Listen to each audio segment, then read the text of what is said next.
جو ڈاکٹر لوگ کہتے ہیں کہ کزن میرج سے بچے معذور ہوتے ہیں، یہ 100% جھوٹ ہے۔ قرآن میرے ہاتھ میں ہے اس وقت، یہ دنیا کا سب سے بڑا جھوٹ ہے۔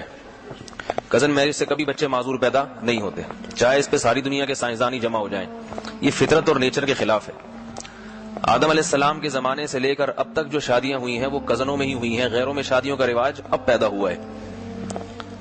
اللہ تعالیٰ نے قرآن مجید میں کزن کے رشتے کو الگ سے اہتمام سے بیان کیا ہے، خاص طور پہ نکاح کے لیے۔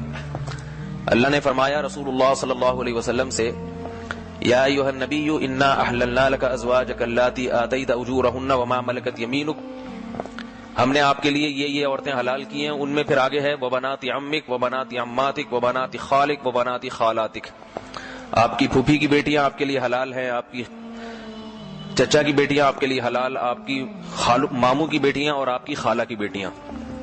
تو اللہ نے ان کو الگ سے بیان کیا، اس سے پتہ چلتا ہے ان رشتوں میں کچھ الگ خصوصیت ہے۔ تو اس لیے کتنی ہی تحقیق کیوں نہ ہو، اس کو اٹھا کے دیوار پہ مار دیا کریں۔ ان کا تو اپنا خاندانی نظام برباد ہو گیا نا، جنگلی بن گئے ہیں، حیوانیت سے بدتر زندگی گزار رہے ہیں۔ تو اللہ فرماتے ہیں وَدُّوا لَوْ تَكْفُرُونَ كَمَا كَفَرُوا، وہ چاہتے ہیں جیسے خود ہیں ویسے ہی تم بھی ہو جاؤ۔ اور یہ ممکن ہے ان کی تحقیق ہو، واقعتاً نیت کی خرابی نہ ہو بلکہ واقعتاً ان کی تحقیق ہو، تو اس میں یہ بات ہے کہ انسان کی تحقیق غلط بھی ہو سکتی ہے۔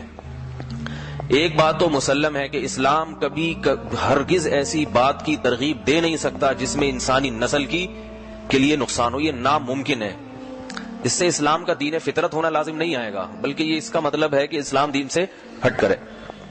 اسلام کی ہم جتنی تعلیمات کو دیکھتے ہیں، چھوٹی سے چھوٹی ہوں یا بڑی سے بڑی، کسی ایک تعلیم میں بھی ایسا نہیں ہے کہ انسان کے لیے وہ نقصان دہ ہو، یہ ریسرچ سے ثابت ہو گیا ہو کہ اس سنت پر عمل کرنے سے آپ کو نقصان ہوتا ہے۔ حتیٰ کہ وہ سنتیں جن کا دین سے تعلق بھی نہیں ہے، بلکہ وہ سنتیں آپ صلی اللہ علیہ وسلم نے اس لیے اختیار کی کہ عربوں میں ان کا معمول تھا، وہ دین کے طور پہ نہیں ہے بلکہ آپ کی عادت تھی، بشریت کے تقاضے تھے۔ مثال کے طور پر ایک شخص کو گوبھی پسند ہے کھانے میں، تو یہ اس کی ذاتی خواہش ہے، انسان ہونے کے ناطے اس میں اس کے عالم ہونے کا یا مفتی ہونے کا یا بزرگ ہونے کا کوئی دخل نہیں ہے۔ تو ایسے ہی پیغمبروں کو بعض چیزیں پسند ہوتی ہیں انسان ہونے کے اعتبار سے، پیغمبر ہونے کے لحاظ سے نہیں ہوتی۔ ان چیزوں میں امت کو حکم بھی نہیں ہے کہ ان کے پیغمبروں کی اتباع کریں، کیونکہ وہ پیغمبروں نے اپنے کلچر کے لحاظ سے، معاشرے کے لحاظ سے اور اپنی طبیعت کے لحاظ سے ان کو اختیار کیا ہے۔